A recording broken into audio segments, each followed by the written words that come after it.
I wanted to get on here and make a quick little video on kind of approaches if you were newer to spinning to different types of spinning fiber braids. I feel like I throw a lot of terminology around with kind of marbled versus color blocked and different wool types, and well, I try not to keep this is definitely this is not your most technical of spinning fiber channels. I definitely, if you were newer, I know we do have some newer people that have started asking questions and following me.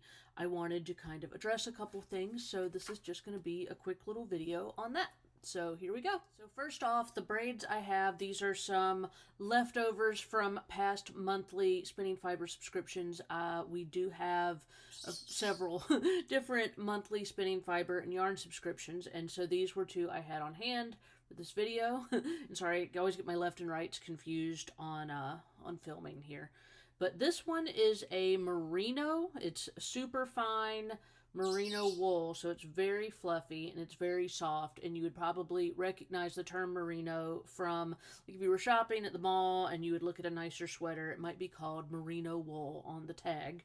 And this is also what I would call a a marbled braid. And I don't know if I may or may not be the only person who describes them this way. I don't know, but that's, I think, a good idea of it. It kind of reminds me of like an Easter egg, or if you ever went to like Colonial Williamsburg and you saw how they did like the marbling, you know, with the cool old-timey paper where they would put the paper in the water and put the ink on top and then kind of pull the paper up through the water to capture the ink. I believe that was called marbling, and that's what this style of braid reminds me of. And I really like marbled braids. They can have more or less color sections that are white. This one has a fairly consistent deep color, you know, saturation, so there's not as much white.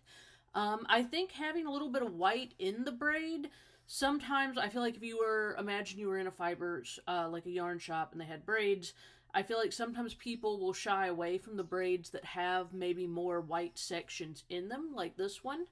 You can see the natural color of the wool showing through a bit in here, and I feel like people may shy away from that, but these can actually make, I mean, they both make lovely yarn, but I guess my point is, don't let, and this is white, it could be gray or brown or whatever color the sheep wool was, don't let the neutral parts showing through scare you off of a braid, because sometimes I feel like the braids that maybe look not as exciting on the wall or on the website actually make some of the really cooler yarn where you've got a lot of the natural color with kind of like speckles of color, and you can really play with sectioning that out. But then, of course, a really deep saturation braid. So if I was describing a braid, I would describe this one as a real full, deep saturation where you're not seeing any of that natural wool color.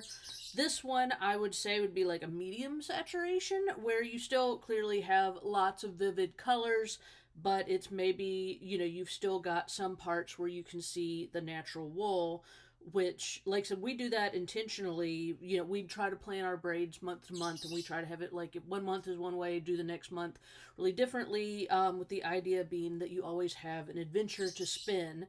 So that's my feelings on it. But don't always, like if you're at a fiber fair or something, just because you can see some natural wool in a braid, it can actually turn out to be some of the cooler yarn that you may have spun. So I'm going to put this one aside for right now.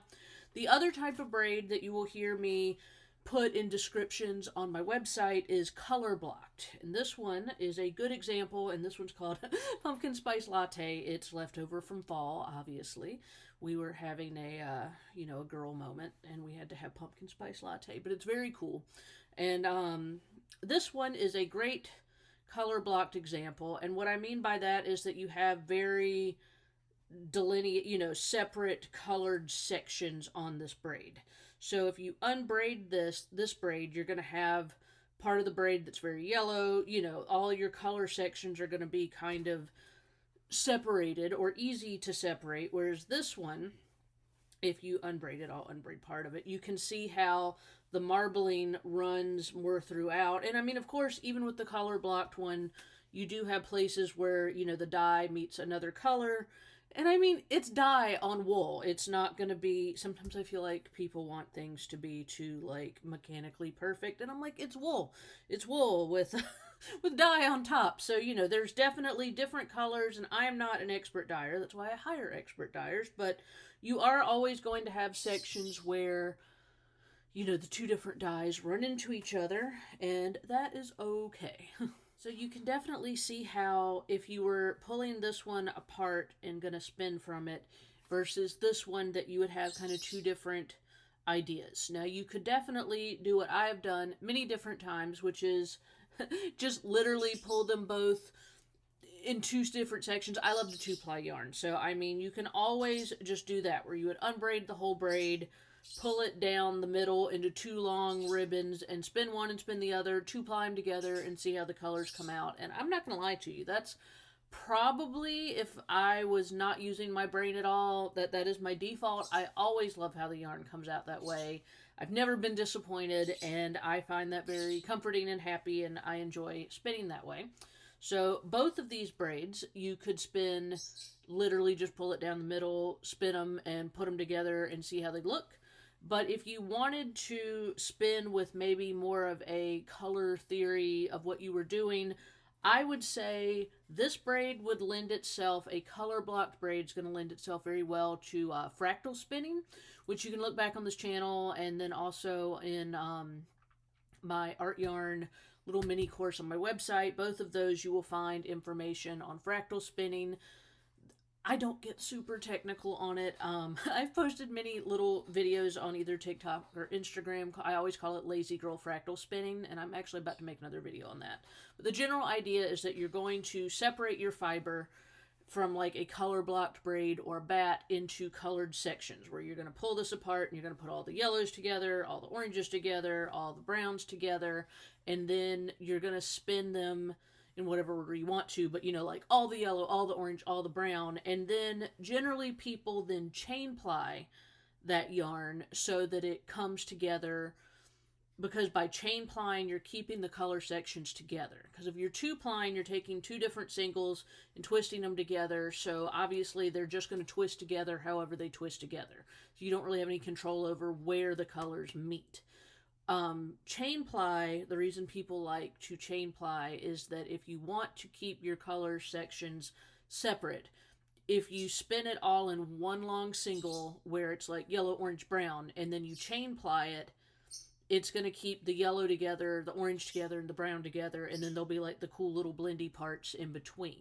So if that's your jam, then you could, and I'm about, like I said, I'm about to make another video, spoiler alert, what I kind of call lazy girl fractal spinning with more of a marbled braid. It can be done, but if you are really wanting to keep those color sections separate, it is definitely easiest to accomplish with a very already kind of sectioned out color blocked braid. So I do special, our little custom limited releases like this one was from.